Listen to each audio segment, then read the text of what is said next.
Welcome to KJR SummaryCast. SummaryCast provides audio summaries of KJR articles created using an in-house AI tool with editorial or author review. For full details, please refer to the original article. Welcome to SummaryCast, where we break down the latest research in medical imaging and AI. Today, we have a paper that's, well, a little meta for us. You could say that. It feels a bit like looking in a mirror. We're discussing Agentic artificial intelligence for the automated generation of accurate summary podcasts of radiology research papers. It's authored by Jung-Hyun Lee and a large team, published in the July 2026 issue of the Korean Journal of Radiology.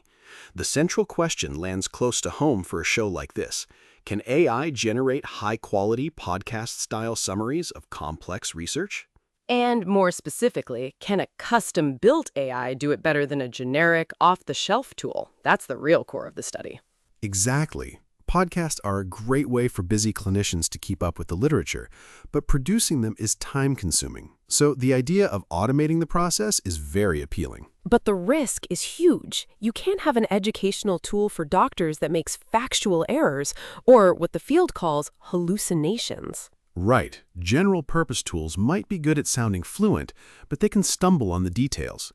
So this research team developed their own system to see if they could overcome those limitations. Okay, so they set up a direct comparison. Who were the contenders? In one corner, we have the generic commercial tool, Google's Notebook LM, which they call NBLM. It has a feature that can generate an audio summary directly from a PDF. And in the other corner? Their custom-built system, which they named the Programmable Phoneme-Aware PDF-to-Podcast Pipeline, or P5 for short. P5. Catchy. What makes it different? What's the special sauce? The architecture. They describe it as a multi-agent workflow. Think of it less like a single monolithic AI and more like a specialized assembly line with several different AI agents, each with a specific job. Okay, I like that analogy. Break it down for me. What's the first station on the assembly line? First, a script generation agent. It reads the PDF and writes the initial podcast script, aiming for a conversational, engaging style suitable for radiologists. It's built on Google's Gemini 2.5 Pro model. Standard enough. What's next? This is where it gets clever. The second step is a quality assurance agent. It takes that generated script and fact-checks it against the original paper. A built-in fact-checker. That seems critical. It is. It looks for numerical inaccuracies, misinterpretations, and fabricated content. It also assesses the script for professional tone and appropriateness. So it's both a fact-checker and a content moderator. What happens if it finds a problem? It has the authority to revise the script. The system is designed to loop back and correct itself based on the issues identified by this agent. Okay, that's a neat feedback loop. What's the third agent? A pronunciation enhancement agent. This one scans the script specifically for medical and radiological terms that a standard text-to-speech engine is likely to mispronounce. That's a subtle but important detail. A single botched term can really break a listener's trust. What does it do? Just flag them? It goes a step further. It actually inserts the correct phonetic annotations directly into the script, telling the audio generator exactly how to say the word. I see. So it's like adding pronunciation guides into the text. And the final agent? The audio generation agent. It takes the phoneme-enhanced script and synthesizes the final audio. And even here, there's a final quality check. It scans for glitches, dropouts, or other audio artifacts, and also checks whether the spoken output stays faithful to the source script before triggering regeneration if needed. So to sum up, P5 is a writer, a fact-checker, a pronunciation coach, and a sound engineer, all working in sequence. And the comparison tool NBLM is just a single black box? More or less. You upload the PDF, you get an audio summary.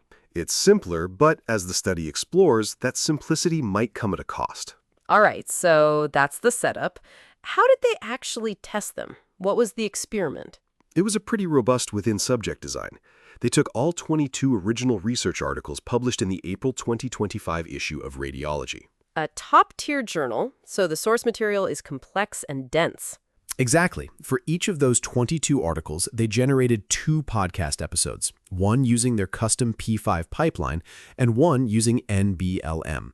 That gave them 44 podcasts in total. And who were the judges? 25 radiologists, all fluent in English. The group was intentionally diverse, with 7 generalists, like residents or non-subspecialized radiologists, and 18 specialists. So you get perspectives from people both inside and outside the specific subfield of each paper.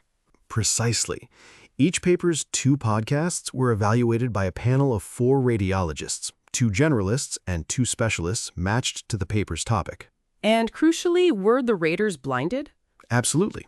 They received 2 audio files, neutrally labeled, and the presentation order was randomized. They had no idea which podcast was generated by which AI system.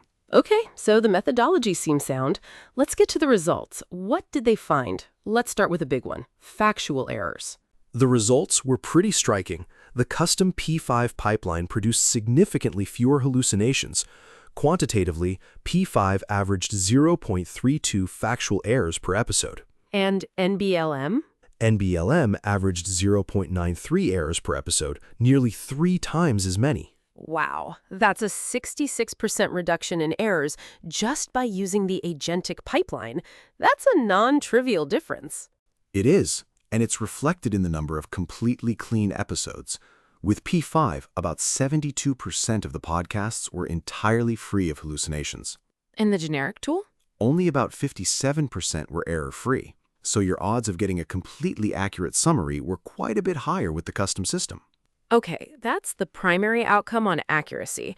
What about the other quality metrics? You mentioned that P5 had a dedicated pronunciation agent. Did it pay off? It paid off spectacularly. The number of mispronunciations of medical terms was a huge differentiator. P5 averaged just 0.11 mispronunciations per episode. So very rare. Very rare. In contrast, NBLM averaged 1.62 mispronunciations per episode, a more than 10-fold difference. Yikes, that's rough. An AI explaining a complex imaging study can't be stumbling over basic terminology. It completely undermines its credibility. You nailed it. A similar pattern held for what they called flow disruptions, things like weird audio glitches, third-party voices, or irrelevant dialogue. P5 was much cleaner, with an average of 0.19 disruptions compared to 1.06 for NBLM. So the custom pipeline is more accurate and sounds more professional. Did the human raters actually prefer it? They did, and quite consistently. When asked to choose which of the 2 podcasts they preferred for each paper, the radiologists chose the one from P5 in 72.7% of the comparisons. Nearly 3/4 of the time. That's a strong signal. A very strong, statistically significant signal. It was also reflected in the composite quality scores. They used a 20-item questionnaire called QAEP to assess overall quality, and P5 scored significantly higher. Was there anything that NBLM did just as well? Yes, one area. When it came to key results coverage, basically, did the summary mention all the main findings listed in the paper's key results section? Both systems did very well. There was no statistically significant difference between them. So both were good at identifying the main points. The difference was in accurately and professionally communicating them. That's a perfect summary. The generic tool could find the what, but the custom tool was far better at the how. Okay, this all sounds great for the custom P5 system, but what's the catch? Is there a trade-off? There is one major one: time. The P5 pipeline, with all its extra checking and enhancement steps, took significantly longer to generate a podcast. Quantify it. On average, P5 took about 11.4 minutes per article. NBLM was much faster at just 3.3 minutes. So it's more than 3 times slower. That's a real cost. Is it worth it? Well, that's the core question, isn't it? The authors argue that for a task like this, producing a journal's weekly or monthly podcast content, quality and accuracy are far more important than speed. I tend to agree. An extra 8 minutes of computation time to avoid tripling the error rate seems like a very good trade. This isn't like an emergency department AI trying to flag a hemorrhage in real time. Speed isn't the primary virtue here. Precisely. The audio output length was also similar between the two, around 16 to 17 minutes, so the extra generation time wasn't about creating a longer product, but a better one. Were there any other interesting nuances in the data? Did the generalists and specialists react differently? For most outcomes, no. The preference for P5 was consistent across both groups, but there was one interesting interaction effect regarding inappropriate statements. Define that. Remarks that might be considered insensitive or unprofessional. The paper gives an example of an AI host casually saying, "It seems like an interesting place for an injury to show up," when discussing brain injuries in soldiers. Oof, yeah, that's not great. So what was the finding? Among generalist raters, P5 had significantly fewer of these inappropriate statements, but among the specialists, there was no significant difference. Both systems were rated about the same on that metric. That's a curious result. Any speculation as to why? The paper doesn't go deep on it, but one could imagine that specialists deeply focused on the technical and scientific minutiae might be less sensitive to slightly awkward phrasing, whereas a generalist might be more attuned to the overall tone and presentation. It's a possibility. So, zooming out, what's the big takeaway here? What does the study really prove? At a high level, it's a powerful demonstration that for specialized, high-stakes applications of generative AI, a bespoke agentic architecture can dramatically outperform a general-purpose one. So, instead of one giant do-it-all model, the better approach is to build a team of smaller, specialized AI agents that handle discrete parts of the problem, like fact-checking and pronunciation. You nailed it. It's an engineering solution to a classic AI problem. It builds guardrails and quality control directly into the workflow, rather than just hoping the model gets it right on the first try. But it's not a silver bullet, right? The P5 system still made mistakes. It reduced errors, but it didn't eliminate them entirely. That's a critical point the authors make. The paper includes a table of example errors, and P5 was not immune. In one case, it correctly extracted two numbers for brain volumes, but reversed which number belonged to which measurement method. A small detail, but one that completely inverts the finding. It underscores the need for human oversight. Absolutely. The conclusion isn't that the system can replace a human producer. It's that it can be a much more powerful and reliable tool for a human producer, who still provides that essential final review. Okay, before we land this, let's talk limitations. What are the boundary conditions for these findings? There are a few important ones. First, the data set, while well analyzed, is from a single journal, Radiology. A very high-quality journal, but still just one. So we can't be sure this would generalize to articles from other fields or journals with different writing styles. Correct. Second, the entire study was conducted in English. How well these methods, especially the pronunciation agent, would transfer to other languages is an open question. Fair. What else? They also note that they didn't perform a formal ablation study. In plain terms, that means they didn't test the P5 system by systematically removing one agent at a time to see how much each one individually contributes to the overall performance.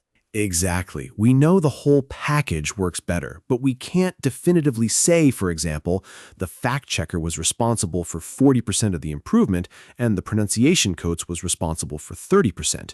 We just know the combined effect is strong. Got it.